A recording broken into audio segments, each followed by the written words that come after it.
আইনগতভাবে যদি আমার সম্বন্ধে কোর্টে আমার বক্তব্য বা আমার মামলা উপস্থাপনের কোনো সুযোগ থাকে, আপনার কাছে অনুরোধ আপনি সেটা করেন। তা আপনারা জানেন যে ওনার কোনো আপিল নাই বা ওনার কোনো 561 এর প্রেয়ার নাই। তারপরে আমরা আমাদের ইন্ডিয়া এবং পাকিস্তান সুপ্রিম কোর্টের বিভিন্ন জাজমেন্ট থেকে আমরা দেখিয়েছি যে কোনো একটা মামলা যদি মিথ্যা প্রমাণিত হয় এবং যেখানে যদি দেখা যায় যে কোনো আসামির সাজা সেখানে বহাল রাখা যায় না, তাইলে ওই জাজমেন্টের বেনিফিট যিনি আপিল করেন নাই তিনিও পাবেন। এবং কোর্ট কনভিন্সড হয়েছে, হাইকোর্ট ডিভিশন তার জাজমেন্টে পরিষ্কার উল্লেখ করেছে যে this judgment of acquittal is also applicable for the non appealing accused also.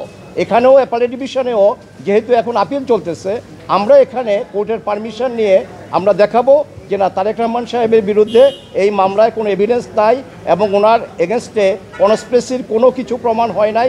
Kazi high court division ওনার ব্যাপারে যে অভিমত দিয়েছে, এই অভিমত যাতে বহাল থাকে, এটা আমরা এই মহামান্য আমাদের সুপ্রিম কোর্টের আপিল বিভাগে এই মামলায় আমরা আবার এটা প্রার্থনা করব এবং আমাদের বিশ্বাস যে হাইকোর্ট ডিভিশনের খালাসের আদেশ অন্য আসামিদের বেলায় যেরকম বহাল ছিল, অ্যাপালেট ডিভিশনও আমরা খালাস পাবো, আমরা এটা আশা করি। বাকিটা আল্লাহ রাব্বুল আলামিনের মর্জি।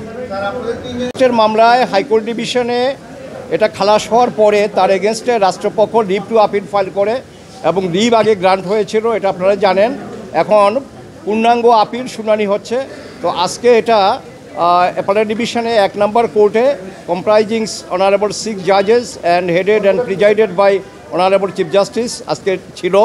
সেখানে রাষ্ট্রপক্ষ থেকে ডেপুটি অ্যাটর্নি জেনারেল সাহেব সবিস্তারে যে সমস্ত ওনার প্রতিপাদ্য যা সাবমিশন সেটা রাখতেছিলেন এবং উনি এখানে বিশেষ করে স্বীকারোক্তি যেগুলো ছিল আসামিদের, ওই স্বীকারোক্তিগুলি উনি একটার পর একটা প্রেস করতেছিলেন। তো সেখানে একটা প্রসঙ্গ আসলো যে এই স্বীকারোক্তিগুলো যেমন আপনার এটা আইন এবং এটা ভিত্তি হলো যে একটা স্বীকারোক্তি তখনই এটাকে আইনগতভাবে এটার অ্যাকসেপ্টেন্স থাকবে বা অ্যাডমিসিবিলিটি থাকবে যদি এটা আপনার ভলান্টারি হয় এবং যদি এটা ট্রু হয়, অর্থাৎ এটা স্বেচ্ছায় হতে হবে এবং এটা সত্য হতে হবে। তো সেখানে উনি দেখানোর চেষ্টা করেছে। তো একটা পর্যায়ে মাননীয় আদালত থেকে আমাদেরকে প্রশ্ন করা হলো, আমি এবং আমার ডিফেন্স টিমে আমার সাথে my friend mister Shishir Monir, barrister Kaiser Kamal এবং অন্য যারা ছিল, আমাদেরকে একটা প্রসঙ্গে ফ্লোর দেয় এবং সেখানে আমরা দেখানোর চেষ্টা করেছি যে অল দি কনফেশনাল স্টেটমেন্ট, অর্থাৎ এই মামলায় যার যতটা স্বীকারোক্তি আছে, কনফেশনাল স্টেটমেন্ট আছে, সবাইকে আপনার রিমান্ডে নিয়ে এবং torture, physical torture, mental torture এগুলো করার পরে 5 দিন, 7 দিন, 10 দিন, 420 দিনও আছে মুফতি হান্নান সাহেবের টোটাল রিমান্ড পিরিয়ড। জীবনের সব আয়োজন এখানে একসাথে।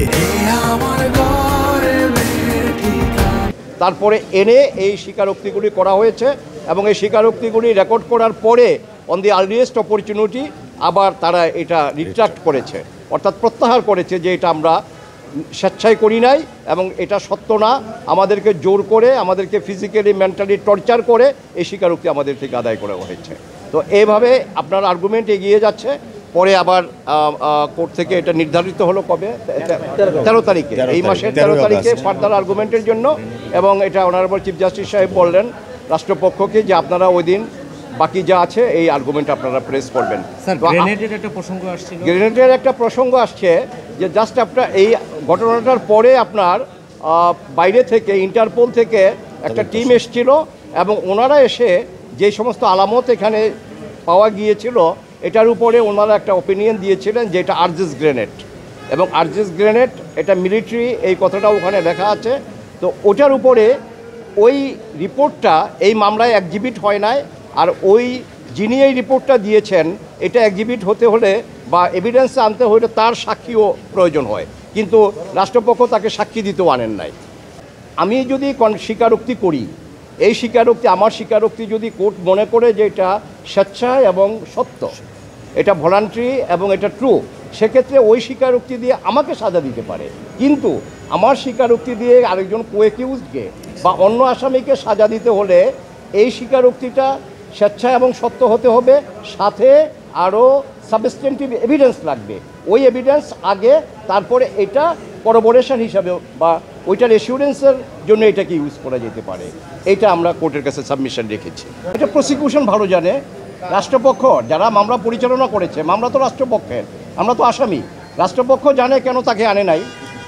হয়তো আনলে দেখা যাবে যে আমরা যদি জেরা করি, আমরা যদি জেরা করি তাইলে উনি হকচকিয়ে যাবেন এবং রাষ্ট্রপক্ষের মামলা দুর্বল হবে, তাদের গোমর ফাঁস হয়ে যাবে। এই জন্য রাষ্ট্রপক্ষ আনে নাই।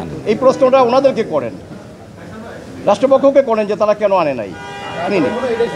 না, এটা আনতে এখন আপিল বিভাগে তো এখন আপিল চলতেছে, এটা আনার এখন স্কোপটা কোথায়?